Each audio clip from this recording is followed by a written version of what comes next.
Hallelujah. All right, so our message today is based off of the book of First Samuel.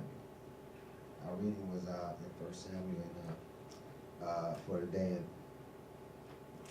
actually the lesson is based off of First Samuel, and I've actually entitled it, and I call it From Servanthood,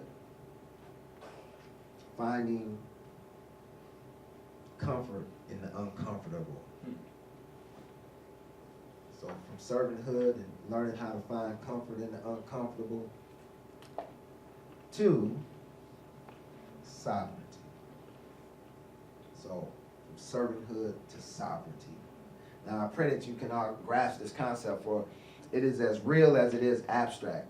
Hence I pray that it helps to untangle the intangible but very real forces that are at work within each and every believer. All believers are a type of Israel. Israel meaning being a compound word of three Hebrew words, each Ra and El, was speaking to one that is wrestling with good and evil and prevails by holding on to Elohim, which is good. You know, we all are a type of Israel in that sense, you know, and we're all wrestling with good and evil. And at some point, the hero of Elohim within us will anoint a king over Israel, you know, over us. And that first king will always be Saul. And this is what I pray that you learn in this lesson, from servanthood to sovereignty. You know, so let's start off with 1 Samuel 16:1, and then jump down to 1 Samuel 16:10 through 13. My first reader, please. And Yahuwah said unto Samuel, How long wilt thou mourn for Saul, having perceived I have rejected him from receiving over, from reigning over Israel? Fill thine horn with oil and go. I will send thee to Jesse the Bethlehemite, for I have provided me a king among his sons. Again Jesse made 7 of his sons to pass before Samuel. And Samuel said unto Jesse, Yahuwah hath not chosen these. And Samuel said unto Jesse, Are here all thy children? And he said, There remaineth yet one, the youngest, and behold, he keepeth his sheep. And Samuel said unto Jesse, Send and fetch him, for we will not sit down till he come hither. And he sent and brought him in, and he was ruddy and withal of a beautiful countenance, and goodly to look to. And Yahuwah said, Arise, anoint him, for this is he. Then Samuel took the horn of oil and anointed him in the midst of his brethren, and the Ruach of Yahuwah came unto David from that day forward. So Samuel rose up and went to Ramah. Hallelujah. Okay, now as aforementioned, you know, with this concept that we're all a type of Israel. Our flesh bodies is a type of Israel. And within these flesh bodies, Saul will first rule. You know, now Saul, his name means desired or asked for. You know, and all of Israel, everyone who wrestles with good and evil will at some point come to a place in their lives when they desire something or they ask for something. You know, now these desires or these things asked for will begin, you know, will be the first king over Israel. You know, now what does that look like? That simply looks like someone that's living based upon their desires, based upon the things that they want out of life. You know, and so those desires rule over them, you know, and cause them to do the things that they do so that they might obtain said desires. You know, and so in this way, Saul rules over Israel. See, this will always be the first king of Israel. And one's desires or the things that they would like to have will always begin to rule over Israel, those who wrestle with good and evil, and that will prevail by holding on to good. You know, this is a part of the way. You know, and Saul will always begin to rule. But there comes a time when Yahuwah speaks unto the hearer of Elohim and tells him, you know, I've rejected Saul. I've rejected those things that you desire. I rejected those things that you asked for. I will not have them rule over you, but I have appointed another that's better than that. And this other is David, of course. Now, David's name means beloved. And so Yah is saying, hey, I have chosen the son of Jesse. Jesse, his name means I exist. You know. Now, David, the beloved of Elohim, speaks to the one that's fathered from above, the one that's born again, you know, who actually exists. You know, it's the son of Jesse. They actually exist, and they are there. They're in the land of Israel. They're young, because in order to come into the kingdom, you must become as a little what? Child. You know, so yes, they're young when they come. So yes, they're just a youth. You know, and so we're looking for the king, you know, that Samuel is supposed to anoint. He says, you know, are here all thy children?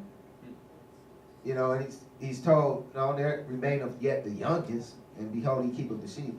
You know, now he's just a little ruddy fella with a beautiful countenance, goodly to look to. And Yahuwah said, arise, anoint him, for this is he. And so the Ruach of Yahuwah came upon David from that day forward. You know, and so the Ruach HaKodesh will be upon the beloved of Elohim, you know, from that day forward. You know, and now this is the kicker. He's just a youth, but yet he's already anointed king. He's already anointed to be the ruler of Israel. Now the current ruler of Israel is probably not going to like that too much. Probably won't catch on at first, but it's going to find out because they're in the same land. Amen. Yes. You know, so I want you to see that we too, being the beloved of Elohim, have also received a promise of reigning, just as David, young David was, you know, likewise with us. For like I said, for us to enter into the kingdom, we must first become as little children, and in becoming as little children, we're promised, we're anointed, and we're promised a reign as well. When we look in 2 Timothy 2, 7 through 13, it says, consider what I say, and the Adonai give thee understanding in all things. Remember that Yahushua Mashiach of the seed of David was raised from the dead according to my gospel, wherein I suffer trouble as an evildoer. Unto bonds, but the word of Elohim is not bound. Therefore I endure all things for the elect's sake, that they may also obtain salvation. This is the reason that we endure. This is the reason that we suffer trouble as evildoers, for the elect's sake, that they may also obtain salvation. For those who come after us, amen, which is in Mashiach Yahushua with eternal glory. It is a faithful saying that if we be dead with him, we shall also live with him. If we suffer, we shall also reign with him.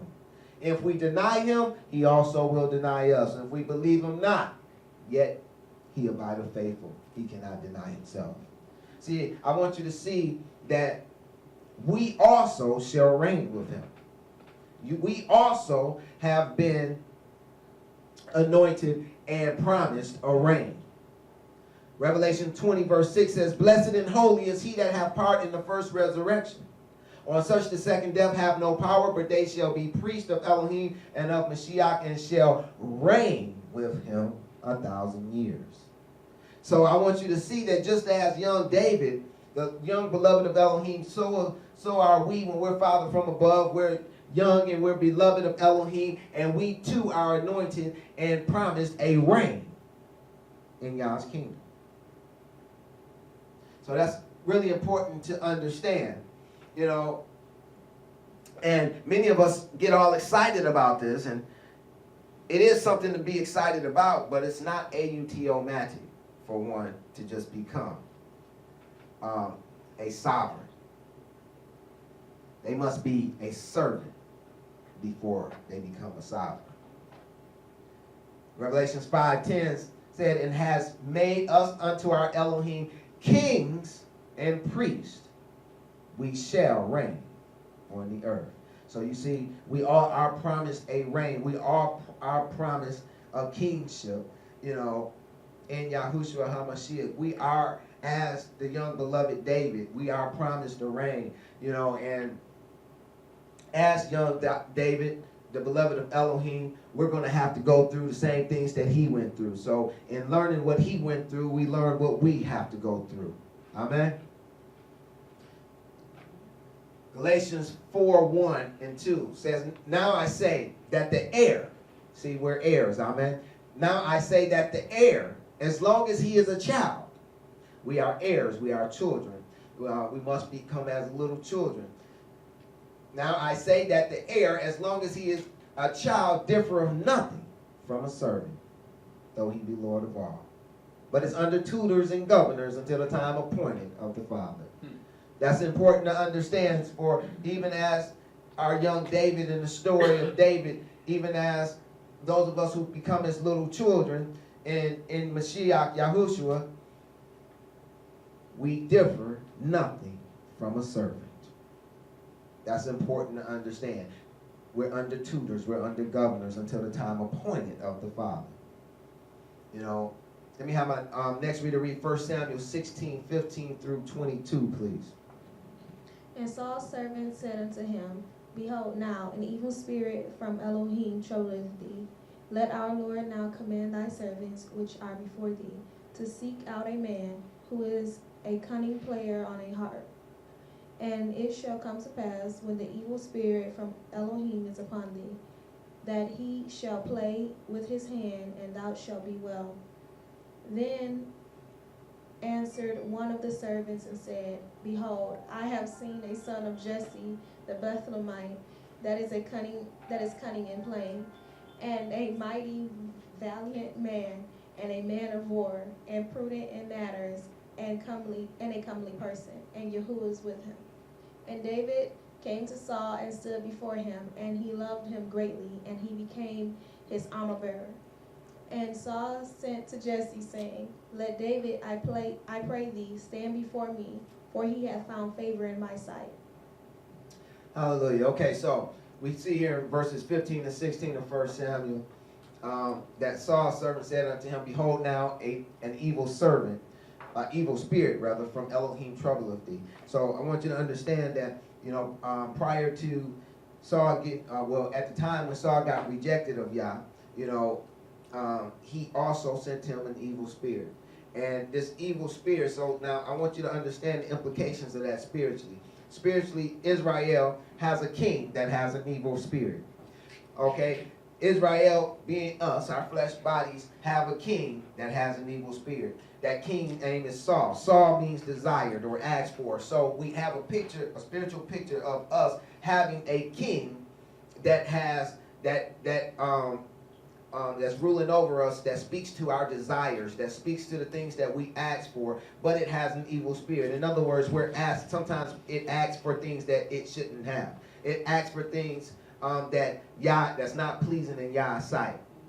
And so we have to be able to see this picture to understand that that's what's trying to rule over us.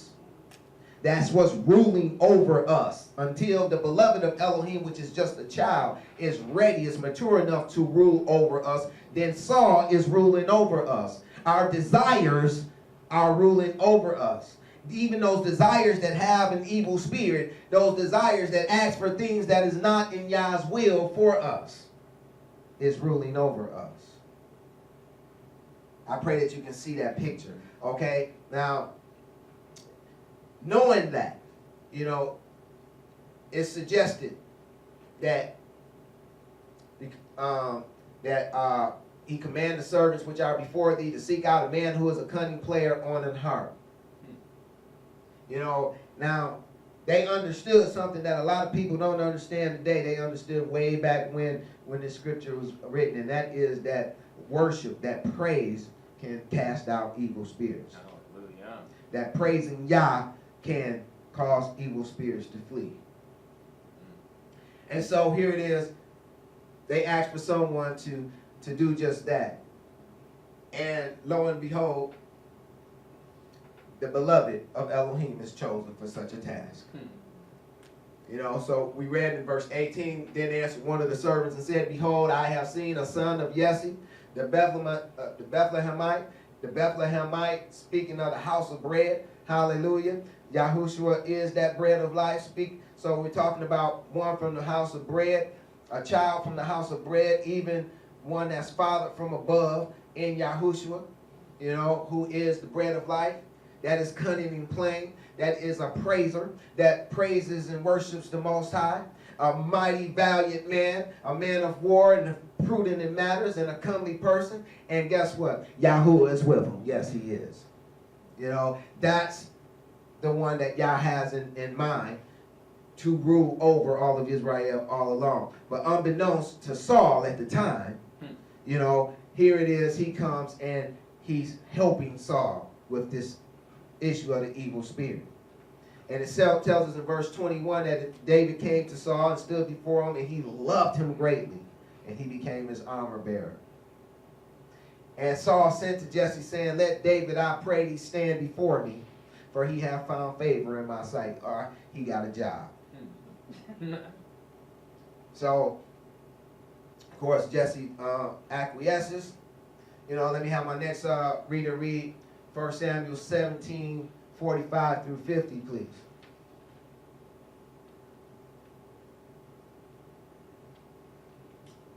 Then David said to the Philistine, thou comest to me with a sword, and with a spear, and with a shield. But I come to thee in the name of Yahuwah of hosts, the Elohim of armies of Israel, whom thou hast defied.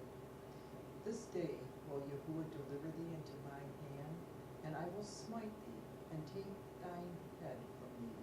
And I will give the carcasses of the host of the Philistines this day unto the fowls of the air, and to the wild beasts of the earth, that all the earth may know that there is a Elohim in Israel.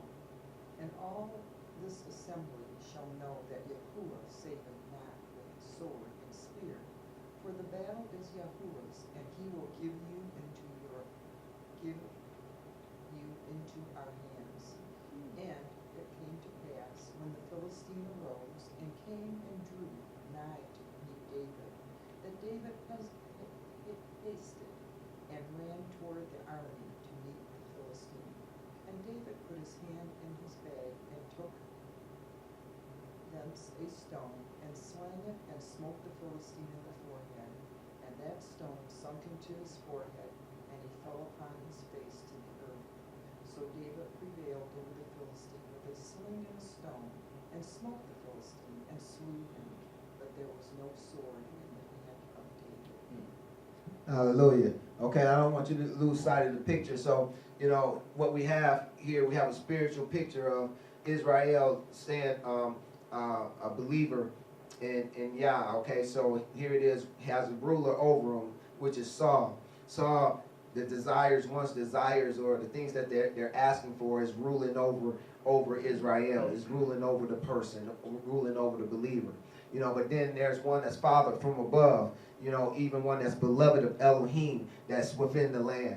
You know, now the one that's currently ruling, the desires, the things that are asked for in Israel, gets rejected of Yah, receives the unclean spirit, you know, and then causes the beloved of Elohim, the one that's fathered from above, to come and serve him and help keep that spirit up off of him by being a praiser. So what does that look like? Here it is. You have Israel. You have someone that's wrestling with good and evil and are seeking to prevail by holding on to Elohim. And then you have Saul, who's ruling over them.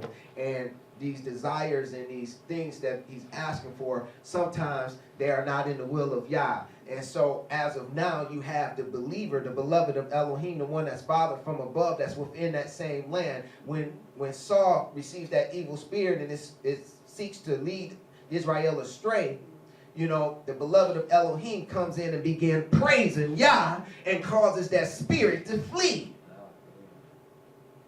See, that's how that thing works.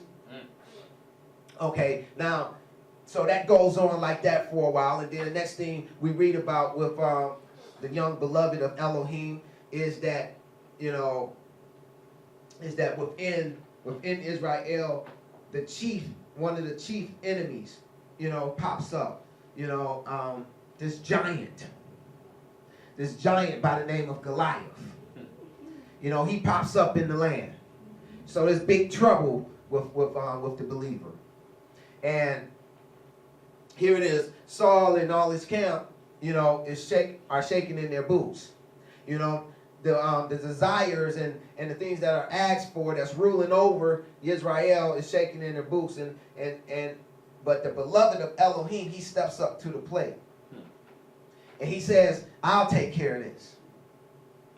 You know, and the enemy says, you send a child out here to fight me. I'm the champ. I'm the champ. Don't you understand? I'm the biggest and baddest, other Philistines. But the beloved of Elohim tells him, you come at me with a sword and a spear and with a shield, but I come to thee in the name of Yahuwah Zavaot. See, the beloved of Elohim understand from whence his power comes from. He understands that he is promised to reign. He understands that he is chosen of Elohim. He understands this, and so he doesn't fear. Because he know that Yah is with him, and as long as Yah is with him, who can be against him? So this is why he doesn't fear. This is why he looks that giant square in the eye and he tells him, this day will Yahuwah deliver thee into mine hand, and I will smite thee and take thine head from thee. See, because he's not worried about it. See, Yah has already prepared him along the way. Yah sent the lion his way and gave him power over the lion. Yah sent the bear his way and gave him power over the bear. Yeah. See, he did this in his defending Yah's sheeple. And so he has grown confident in Yah.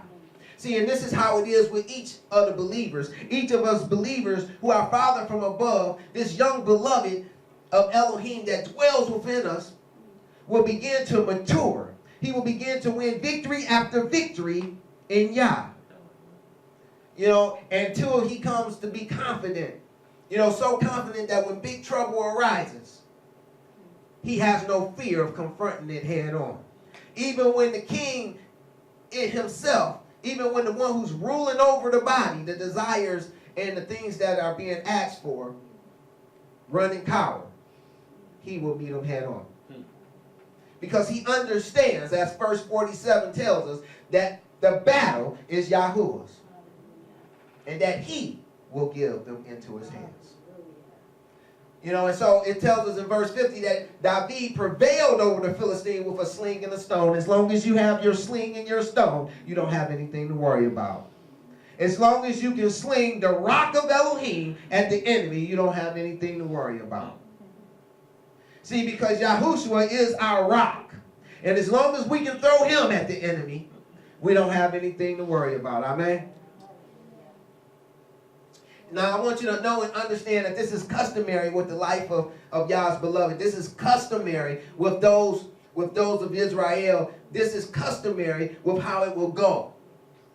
The beloved, he will show himself mighty. Yah will show himself mighty in the young beloved's lives in the beginning. Let his beloved know that he'll let them know that he's working in their lives. So this is how this thing looks. Here it is. You have one that is hearing of Elohim, Samuel. He's hearing of Elohim, and Elohim is guiding him. He tells him to anoint a king. They ask Israel, the flesh is asking for a king. Well, what are we doing? What are we doing in life? What should we be doing? We're going to let our desires rule over us. We're going to do according to our desires. We're going to do according to the things that we want. That's what we're going to do. This is what's going to guide us in life. You know, so I'm gonna go to school so I can get this good job, so I can get this big house, so I can get this big car, so I can get these nice clothes, so I can get this nice jewelry, and so I can get me a pretty wife. You see, the desires began to rule over Israel. You know, but then Shemuel gets word that, okay, the desires has been rejected. They asking for some foolish stuff. You know, they got foolishness trying to rule over Israel. So one has to be fathered from above, you know, and once he's fathered from above, Yah then recognizes the beloved of Elohim within the individual, and then he tells Shemuel, the one that's hearing of Elohim, no longer shall your desires be ruling over my people. But now I want the beloved of Elohim. I want the one that I love and the one that loved me to rule over Israel. And then he began to work with that individual. He began to work with that newborn believer. He began to work with that little child, that little spiritual child, and began to mature him up until this point to where he's taking on giants. And that's how this thing looked. Now, I want you to know and understand that Goliath was the enemy's champ. And spiritually speaking, Goliath represents the greatest single enemy that opposes Israel. Comparable with us in Yahushua, death is the enemy's champ. You know, for those of us in Yahushua, death is the biggest, baddest thing that the enemy can throw at us. Amen? Yep. See, but I'm here to let you know that our David, our beloved of Elohim, Yahushua HaMashiach, he defeated death. You know, so we too can be victorious over death. 1 Corinthians 15:51 through 58 says, behold, I show you a mystery. We shall not all sleep, but we shall all be changed. In a moment, in the twinkling of an eye, at the last trump, for the trump shall sound, and the dead shall be raised incorruptible, and we shall be changed. For this corruptible must put on incorruption. This mortal must put on immortality. And when this corruptible shall have put on incorruption, and this mortal have put on immortality, then shall be brought to pass the saying that is written. Death is swallowed up in victory. O death, where is thy sting? O grave, where is thy victory? The sting of death is sin, and the strength of sin is the law. But thanks be to Elohim, which gives us the victory through our Adonai Yahushua Mashiach. Hallelujah. Therefore, my beloved brethren, be ye steadfast, unmovable, always abounding in the work of the Adonai, for as much as ye know that your labor is not in vain in the Adonai. So you see, we have victory over death. So you see, all we have to do is throw our rock. Put our rock in the sling and shoot it right at the enemy death, and it's going to fall just like Goliath did. The biggest, baddest that they have cannot stand before our stone, cannot stand before our rock of Elohim. And all we have to do is throw him at it, and then he's going to fall like the giant he is. The bigger they are, the harder they fall. Let me have my next reader read 1 Samuel 18:1 through 4, please. And it came to pass, when he had made an end of speaking unto Saul, that the soul of Jonathan was knit with the soul of David, and Jonathan loved him as his own soul. And Saul took him that day, and would let him go no more home to his father's house. And Jonathan and David made a covenant, because he loved him as his own soul. And Jonathan stripped himself of the robe that was on him, and gave it to David, and his garments, even to his sword, and to his bow, and to his girdle. Hallelujah. All right, so here it is. We see our young child, our young beloved of Elohim is growing up. He's getting some recognition, amen. You know, here it is. He done defeated the giant. He's the hero of the land, you know, and so everybody in the land is beginning to recognize the beloved of Elohim, amen. You know, and this is how it is in each and every believer. You know, the desires begin to take a back seat, you know, and the beloved of Elohim begins to be exalted in the land. And the land begins to trust, Israel began to trust more on David than Saul. But this is something that happens within the believers' land, within the body of Israel. Now it tells us, it says, it came to pass when he had made an end of speaking to Saul, that the soul of Jonathan was knit with the soul of David. You know, now Jonathan name means a gift of Yah. So we have a spiritual picture of the beloved of Elohim becoming one with the gift of Yah. It told us in verse 2, and Saul took him that day and would not let him go no more to his father's house. Now, that sounds good, but that's not all that good. You know, here it is. We see the desires, the things that are asked for, taking hold of the beloved of Elohim and not letting them go back to his father's house. Amen.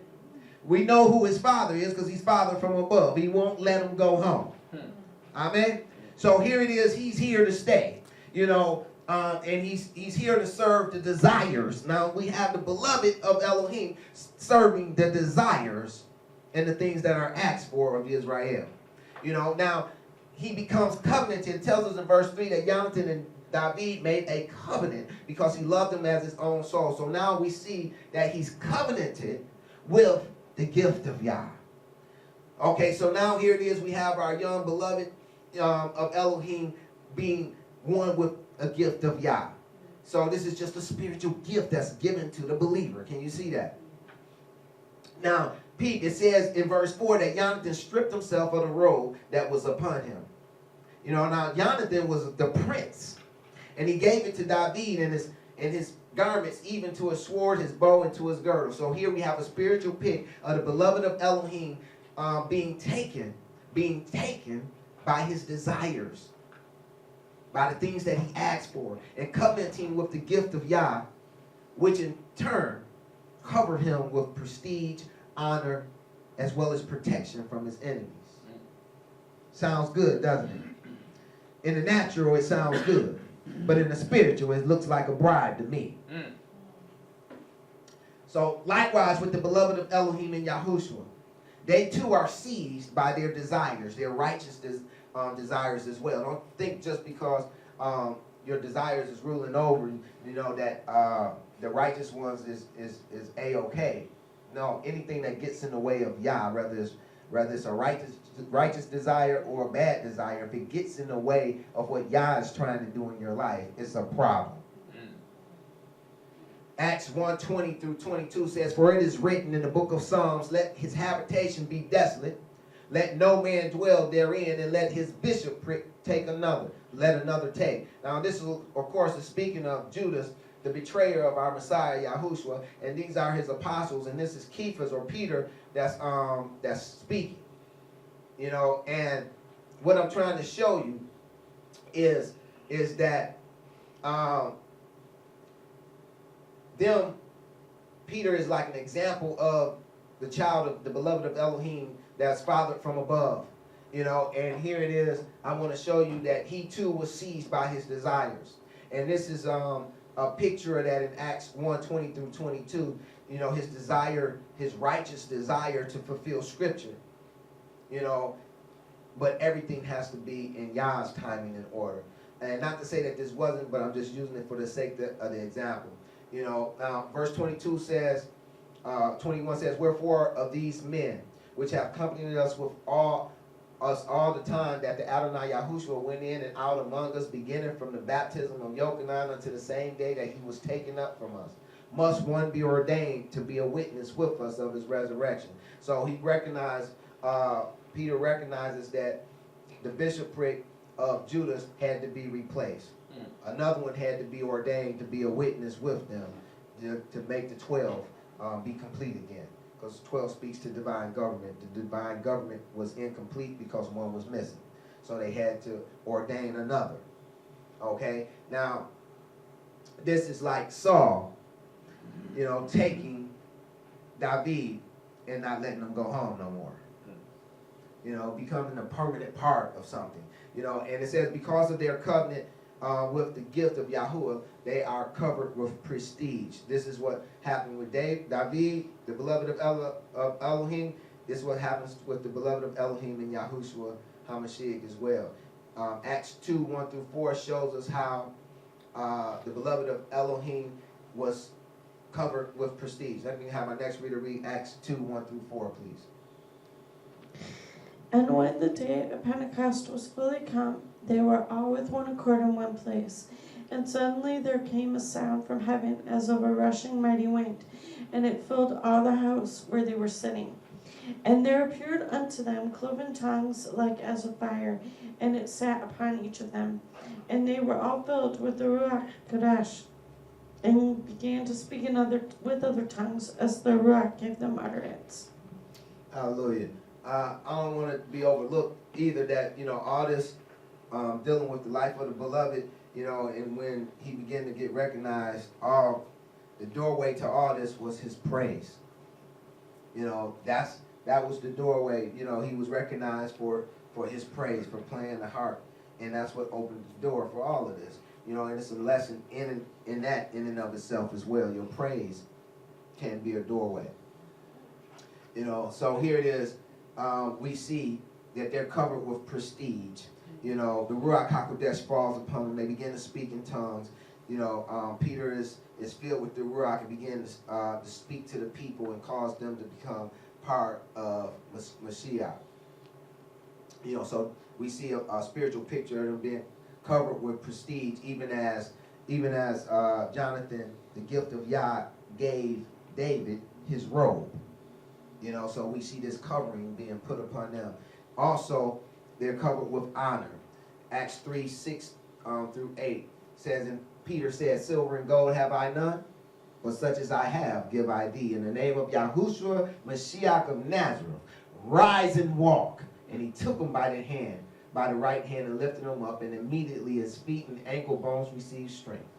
And he, leaping up, stood, walked, and entered with them into the temple, walking and leaping and praising Elohim. So we see this honor, being bestowed upon the newborn believers, those that was fathered from above. We see, this honor being bestowed upon them of healing and also protection. For we seen that Jonathan, the gift of Yah, had also given David, the beloved of Elohim, his weaponry. Said it gave him his sword, his bow, and his girdle. Okay?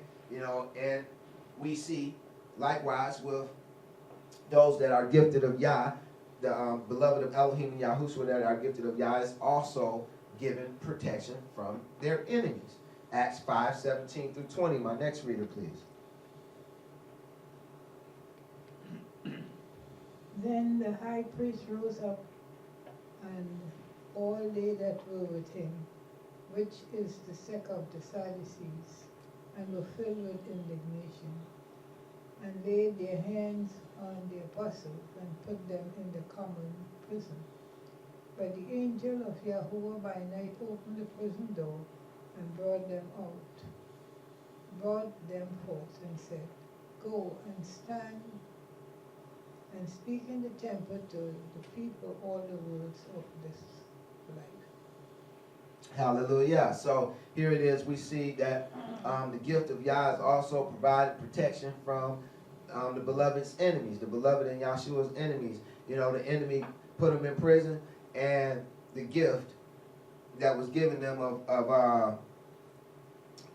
Yah, let them go. So we see truly protecting them. So I pray that you can see this parallel, because there is a parallel betwixt the beloved of Elohim and the beloved of Elohim and Yahushua HaMashiach. There's no difference. You have to be able to see that. 1 Samuel 18:17 tells us, it says, and Saul said unto David, behold, my elder daughter Merab, her will I give thee to wife. Oh, this is bad. Only be thou valiant for me and fight Yahuwah's battles. And verse 19 says, but it came to pass at the time when Merab, Saul's daughter, should have been given to David, that she was given to Adriel, the Mahalathite, to wife. Now this is huge, because Saul's telling David, behold, my elder daughter Merab, her will I give thee to wife. Now Merab means increase. Now you have a picture. The spiritual picture here is that the desires are still ruling over Israel. But David is very popular in Israel at this point. You know, he's very popular in Israel. He's a hero in Israel. You know, he slew the giant. You know, he's a mighty valiant warrior. You know, in Israel, so he's very popular. You know, and so Saul is saying, look, I'm gonna give you my daughter. I'm gonna give you my daughter. The daughter of the desires and things asked for. What is the daughter of the desires and things asked for? Well, quite naturally, Merab. What does Merab mean? Increase. Doesn't that make sense? You know. So here it is. He's promising to give him increase. You know. Now you think that David, the beloved of Elohim, is going to fight even harder so that he can marry increase. How many don't want to marry increase? Amen. Everybody love increase. They want to marry increase. You know, and so they begin to, you know, yes, they're going to be very valiant for those desires. And so all this is a spiritual picture of the believer fighting valiantly for Saul, for those desires, those things asked for, so that he can marry increase. But verse 19 tells us, but it came to pass at the time when Merab, Saul's daughter, should have been given to David, that she was given unto Adriel, the Mahalathite. Adriel means flock of Elohim. Mahalathite means dancing. I guess he is dancing. He has increase. Amen. You know, he has increase. He has something to dance about. You know, so here it is when David should receive increase, when he should receive Merab. Increase is given to the flock of Elohim, the Mahalathite. You know, they're over there dancing. You know, that's huge. You know, because here it is. You know, this is he finally has some purpose, and he's going after these, trying to serve these desires, trying to serve these things that he's asking for. He's working his butt off trying to get them, but they're given to others of the flock of Elohim. You know, and the believer is now sitting back and looking at it like, man, that's supposed to be my wife. I'm supposed to be receiving an increase, but it's going all over here. You know, how come, you know, I'm doing all this work, I'm not getting what was promised to me? You know, you see how that looks, see how that works?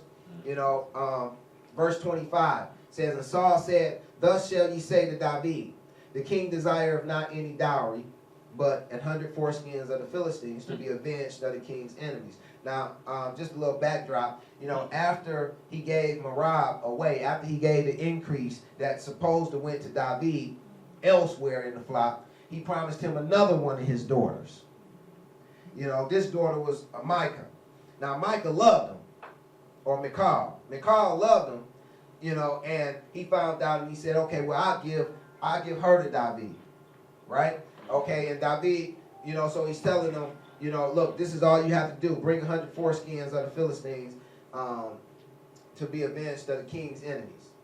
You know, and so verse 26 says, and when his servants told David these words, it pleased David well to be the king's son-in-law, and the days were not expired. Wherefore David arose and went, he and his men, and slew of the Philistines 200 men. Now he only asked for 100, but David brought him 200. He brought their foreskins and gave them in full tale to the king, that he might be the king's son-in-law. And Saul gave Michal his daughter to wife. Hallelujah. He finally got something he worked for. Amen. You know, now he got Michal. Michal name means who is like Elohim. You know, so now we have a spiritual picture of the beloved of Elohim being married to who is like Elohim. You know, so that's a wonderful, that's a beautiful marriage. You know, here it is. You have the beloved of Elohim, you know, married to trying to be like Elohim. You know, who is like Elohim. Okay, so here it is. You look at David's life, you look at the believer's life, and it looks like it's pretty good. You know, it looks like, you know, some things are kind of working out. You know, here it is from the time that he was anointed king. You know, he goes into Israel. He's anointed in Israel to be the next king. He's serving up under the king, you know, and now he's getting popular, you know, and now here it is, you know, he's a war hero. He's celebrated. He's famous, you know, and you know he's covenanted with the king's son, you know, and now he's married to the king's daughter. You know, sound like life is good, right? See, but when we look deeper into the story, we see in verse 17, it tells us something. It tells us something that's going on behind the scenes. It tells us that Saul said to David, "Behold, my elder daughter Merab will I give her to thee to wife. Only be thou valiant for me and fight Yahuwah's battle." But it also tells us, for Saul said, "Let not mine hand be upon him, but let the hand of the Philistines be upon him." See, it was all a deliberate plot to try to take out the beloved of Elohim. See, now that's real important to understand. See, because your desires, now you got to get this. This is huge. Your desires, the things that you are asked for, will start to become jealous of the beloved of Elohim. And your desires, the things that you ask for, will start seeking to kill the beloved of Elohim that's within you. That's huge. That's huge. And so this is what we see. He's promising him increase. And while he's going for that increase, he's hoping that he get killed. Let's look at what else is going on behind the scenes. When we look at verse 25, it told us that Saul asked for 100 foreskins of the Philistines, if David wanted to marry his daughter Michal, right? Yep. But if we look, it also tells us behind the scenes, what's going on behind the scenes. It says, but Saul thought to make David fall by the hand of the Philistines. You see, this guy is still plotting to take out the beloved of Elohim. And what I want you to understand is that here it is, you are a believer. And your desires, the things that you ask for, are ruling over you in some capacity. And the beloved of Elohim that is within you, that has grown favor within the land, is now actually being plotted against and secretly trying to be murdered without him knowing and without anyone else knowing. That your desires, the things that you are asking for, that's ruling over your life, is trying to kill the beloved of Elohim that is within you. You have to be able to see that. It happened to David, it happened to Messiah Yahushua, and it will happen to us. Nevertheless, even with all said and done, the beloved of Elohim still has a pretty decent life up to this point. Because he don't know that he's being plotted on. He doesn't know that his desires and the things that he's asking for is actually trying to kill the beloved of Elohim that's within him. And sometimes ignorance can be bliss.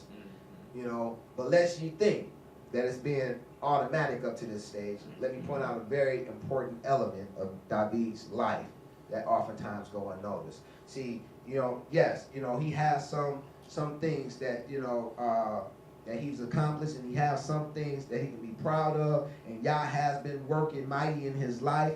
See, but you have to understand how and why. Because if you don't understand how and why, you'll think it's automatic. You'll think just because you're the beloved of Elohim, these things will automatically happen for you. That is not the case. That is not how it goes. So I want to point this out because it oftentimes go unnoticed. In 1 Samuel 18:5, it tells us, and David went out whithersoever Saul sent him. Wherever his desires, the things that asked for, wherever it sent him, that's where he went. But it tells us, and he behaved himself wisely. And Saul set him over the men of war, and he was accepted in the sight of all the people, and also in the sight of all servants. In 1 Samuel 18:14, it tells us, and David behaved himself wisely in all his ways, and Yahuwah was with him. In 1 Samuel 18:30, again, it tells us, then the princes of the Philistines went forth, and it came to pass that after they went forth, that David behaved himself more wisely than all the servants of Saul, so that his name was much set by. His name was set by what? By what? By him behaving himself more wisely. So the question becomes, what does it mean to behave wisely? Glad you asked. It's found in Deuteronomy 4 through 8. Let me have my next reader read Deuteronomy 4, 5 through 8, brother. Behold, I have taught you statutes and judgments, even as Yahuwah my Elohim commanded me, that ye should do so in the land whither you go to possess it. Keep therefore and do them, for this is your wisdom and your understanding in the sight of the nations, which shall hear all these statutes, and say, surely this great nation is a wise and understanding people. For what nation is there so great that who have Elohim so nigh unto them, as Yahuwah our Elohim is in all things that we call upon him for?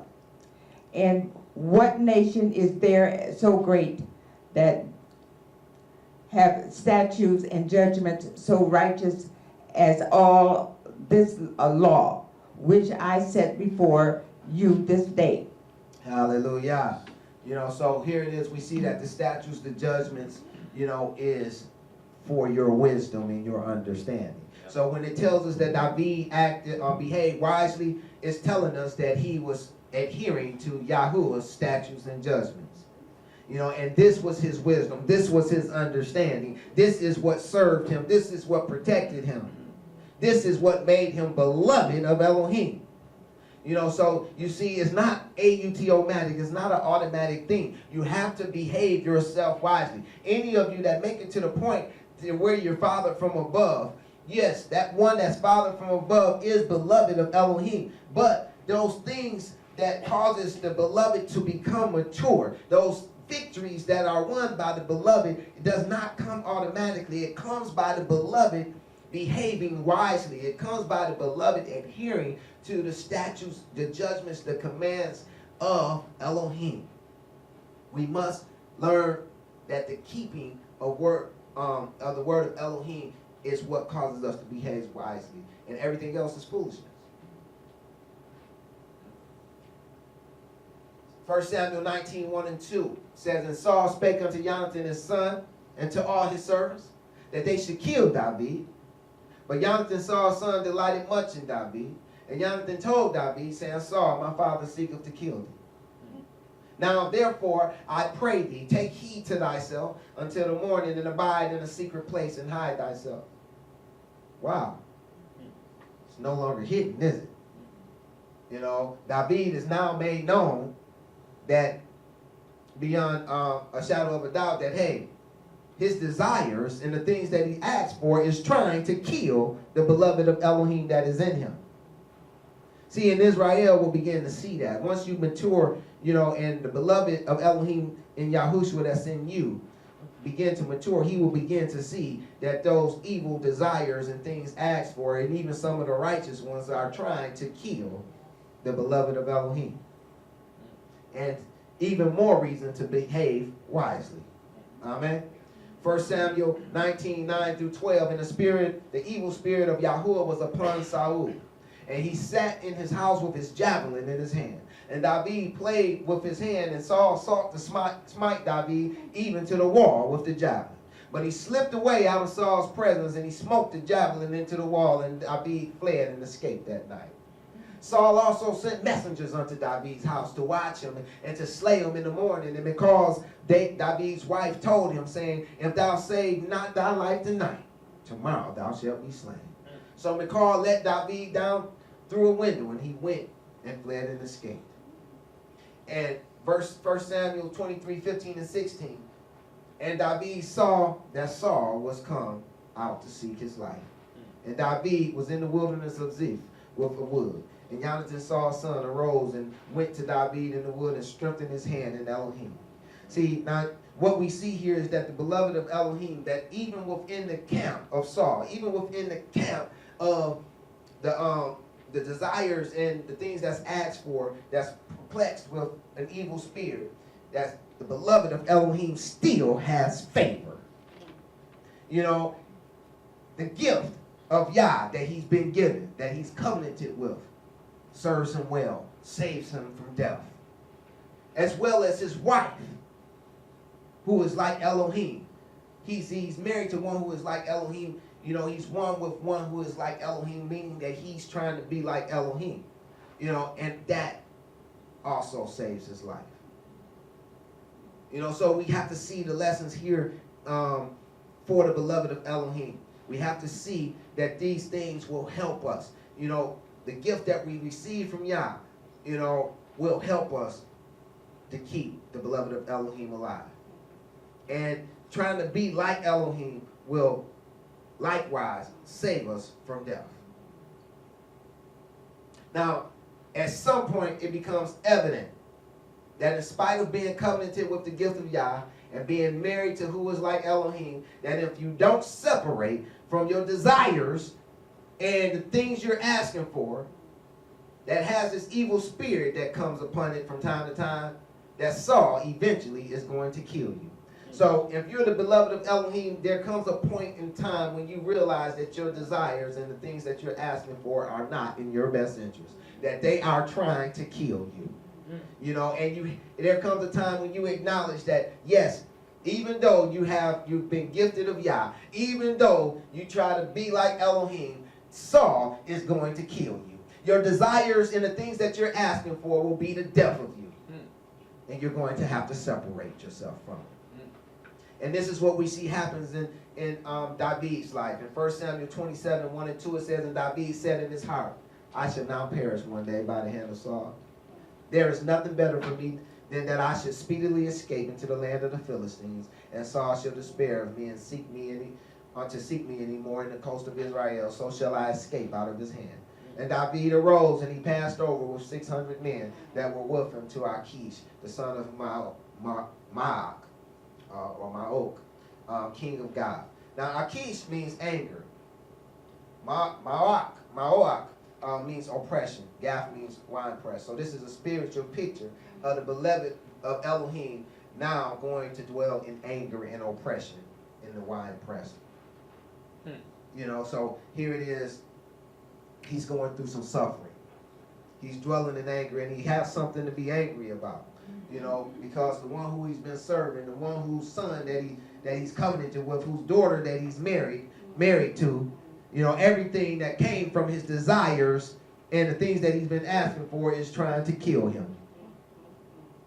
You know, his desires and the things that he's been working for all his life up to this point is trying to kill him. Think that's enough to make one angry? So we see he's dwelling in Achish. He's dwelling in anger. You know, and there's oppression. And there's the wine press. You know, these things are weighing heavily on his heart. They're oppressing him. They're squeezing him. Then we have verses 2 and 3. It says, and David dwelt with Achish at Gath, he and his men, every man with his household, even David with his 2 wives, Ahinoam the Jezreelitess, and Abigail the Carmelitess, Nabal's wife. And it was told Saul that David was fled to Gath, and he saw no more again for him. Finally got him off his back. You know, let me have my next reader read 1 Samuel 29, 1 through 7. Now the Philistines gathered together all their armies to Aphek, and the Israelites pitched by a fountain which is in Jezreel. And the lords of the Philistines passed on by hundreds and by thousands. But David and his men passed on in the rear with Achish. Then said the princes of the Philistines, What do these Hebrews here? And Achish said unto the princes of the Philistines, Is not this David the servant of Saul, the king of Israel, which hath been with me these days, or these years? And I have found no fault in him since he fell unto me unto this day. And the princes of the Philistines were wroth with him, and the princes of the Philistines said unto him, Make this fellow return, that he may go again to his place which thou hast appointed him, and let him not go down with us to battle, lest in the battle he be an adversary to us. For wherewith should he reconcile himself unto his master? Should it not be with the heads of these men? Is not this David, of whom they sang one to another in dances, saying, Saul slew his thousands, and David his 10,000s? Then Achish called David, and said unto him, Surely as Yahuwah liveth, thou hast been upright, and thy going out and thy coming in with me in the host is good in my sight. For I have not found evil in thee since the day of thy coming unto me unto this day. Nevertheless, the Lord's favor thee not. Wherefore now return and go in peace, that thou displease not the lords of the Philistines. You know, so here it is. Hereby we learn that, you know, the believer will get to a place where they can't no longer dwell in Israel. They can't continue to dwell. The beloved of Elohim in Yahushua will get to a place where he can't continue to wrestle with good and evil, you know, and hope to prevail by holding on to Elohim, because his desires and the things that he's asking for, you know, even if they're righteous, are trying to kill him. You know, but then he goes over to try to dwell amongst the wicked, and so the righteous stop persecuting him, you know, and now the wicked, they don't want nothing to do with him. And even though that, you know, he hasn't done anything wrong to neither one of them, he finds himself not belonging anywhere. He finds himself in the world, but not of the world. You know, and so here it is. He gets rejected. 1 Samuel 30, verse 1 through 4 tells us, And it came to pass when David and his men were come to Ziklag on the third day, that the Amalekites had invaded the south and Ziklag, and smitten Ziklag, and burned it with fire, and had taken the women captives that were therein, and slew not any, either great or small, but carried them away, and went on their way. So David and his men came to the city, and behold, it was burned with fire. And their wives and their sons and their daughters were taken captives. And David and the people that were with him lifted up their voice and wept until they had no more power to weep. So hereby we learn that the beloved of Elohim will eventually come to a point where things seem hopeless, as if all is lost. Here it is, they can lose their family. They don't belong here, they don't belong there. You know, and they're just at a place where everything seems hopeless. And the Amalekites, you know, come and attack them and take everything that's precious to them. What does Amalekites mean? It speaks to the valley dwellers. The valley dwellers. The valley dwellers are those who dwell in the valley. So when you're in a valley, when you're in a low point in your life, when you're in a down spot, when you're someplace where everything seems hopeless, everything seems lost, when things seem like they can't get any worse, this is when the Amalekites come and fight against thee. This is when they pounce upon you. This is when they rob you of everything that is precious unto you. And our poor believer, the beloved of Elohim, is at his wit's end. But yeah. But yeah. See, because this is also the time that Saul dies. This is the time when his desires, the things that he asks for, dies. This is the time when he says, okay, I don't care about that stuff anymore. I don't have any desires. I don't have anything that I want anymore. Everything is but dung unto me. All I want to do is serve Yah. All I want to do is serve Yah. See, and then we next read it in 1 Samuel 31:6. It says, And Saul died, and his 3 sons, and his armor bearer, and all his men that same day. And then 2 Samuel 1:11 and 12 says, Then David took hold on his clothes and rent them. And likewise all the men that were with him, and they mourned and they wept and they fasted until even for Saul. See, they're in despair. Okay, it's hard to give up your desires. It's hard to give up everything that you've asked for. It's hard to let them things go. See, and so you see they're mourning and they're weeping and they're fasting. for Jonathan's sake, for the gift, even the gift not even working no more. And for the people of Yahuwah and for the house of Israel, because they were fallen by the sword, because he was trying to walk the sword, the word of Elohim, out, all these things came up against him. He lost everything. So he began to mourn, to weep, to fast. And it says in 2 Samuel 2, 1 through 4, it says, and it came to pass that after this, David inquired of Yahuwah, saying, shall I go up unto any of the cities of Yahudah? And Yahuwah said unto him, go up. And David said, whither shall I go up? And he said unto Hebron. Hebron, I would have you know, means alliance or association, friendship. So he's telling them, I want you to go and I want you to align yourself. I want you to have an alliance with an association with who? With the city of Yahudah, Hebron, with the praiser of Yah. So he's telling them to go and align himself and be in association and friendship with the praisers of Yah. And Yahuwah said unto him, go up. And he said unto Hebron, so David went thither, and his two wives also, Ahinoam the Jezreelitess, and Abigail, Nabal's wife, the Carmelite. Now I want you to know that now he no longer has Michal, but now he's married to the brother of grace, or sister of grace. And